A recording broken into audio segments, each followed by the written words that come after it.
brutality that's more visible, I guess, these days. So we were kind of challenged with bringing that narrative back to our own cities and really understanding and digging up the root causes, like I said, of police brutality and some of the other things that affect the Black community.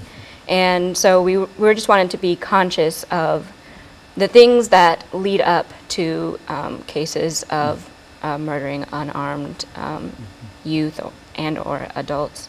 And that's not isolated to a single place like Ferguson, that there are things that happen in cities all over the world, really, that can be addressed proactively before things like that happen. And so in a real sense, I think, Pastor Walker, what we've said in reference to this movement is that this movement might have a new name, but this is not a new movement, because there has always been protests against the deprivation and the killing of African Americans and the killing of, and when you look back into the history. But I think that what they've done with this organization is to sort of highlight that, to make people know that this did not just start with the shooting of this person, but this has been going on, even though it might have been under a new name. Ida B. Wells, when she talked about lynching and et cetera, Black Lives Mattered in 1920, or before the end of the Civil War and et cetera. And so I think that that is all part of the African American culture and the response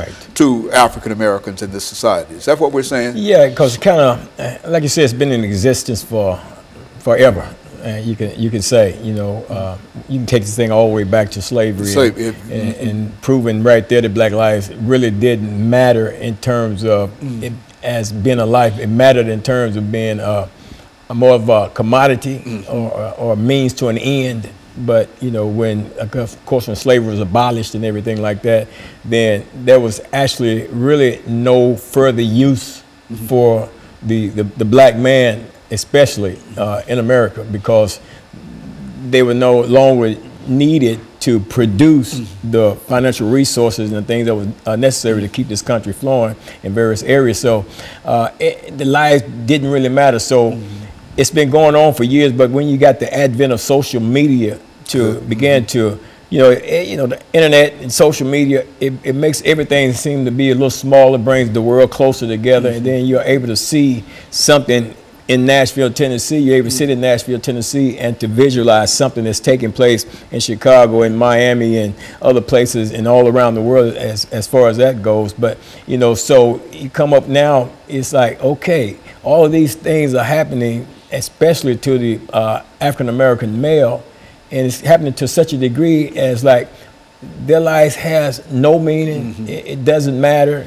You know, you can go out and you can assault, you can kill an African-American male and just walk away from it. Police cover it up, court systems cover it up, everybody's sweeping it under the rug. You know, and it's like it doesn't matter. Then, you know, groups are coming together and they're stepping out in terms of marching and protesting, and then a little while later, you know, that fades away, and then until something else comes up, and then, you know, we're out there on the forefront again. But I think when you talk about a movement, it's something that's ongoing and stuff like that, and it's continuously getting its strength because of it's continuously being fed negative situations that keeps this Black Lives Matter movement moving forward, you know, and addressing these issues. Because I mean, the African American male is really struggling out here, you know, to be significant, you know, in spite of, you know, many of the accomplishments, you know,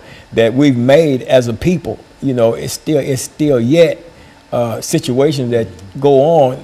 There's a system that is by systemic design to keep the African American male in a place where he don't rise to an area or a level where he actually begins to understand and know who he is, and then begin to function in who he is. You know, our history has been hid from us, and when we talk about that, Dr. Haney, you know, you've been a historian yourself, you know the miseducation, not only of the Black male, but the miseducation of the white male, the white female, in regards to the Black male, you know, because if it's hidden from one, it's hidden from all, you know, and therefore people are living lives and without a knowledge of self. And then when people don't have a knowledge of self and other people don't have a true knowledge of who we are, then it's easier for our lives not to matter. And so we're talking about how the sanctity of life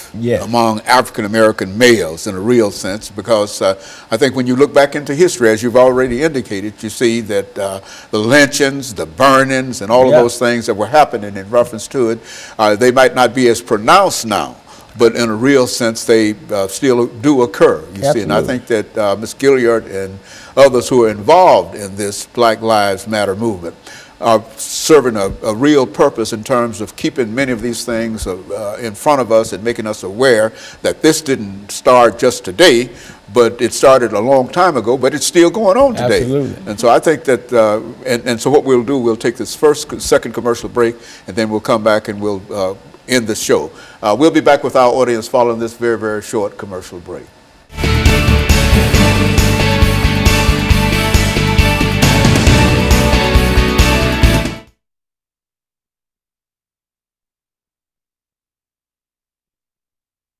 That's what you do. Put a little passion in it. Ain't nobody say about what you say. Just put some passion in it. Yes, you fill up the slot, yeah, just fill up some time. You know, especially now, you know, in terms of you being an African American female, and your advocacy when it comes to Black Lives Matter is really focused mainly on the male, because that's where the attention has been drawn. That is, I guess that's a public perception, but Black Lives Matter as a network is focused on centering the woman in leadership. Just talk about women involved. Make us know that, you know, this, and that's what I was thinking about when we thought in terms of bringing a male and female here, that a female would probably have some additional insight into their treatment, for example, by others, you know, and by both blacks and by whites.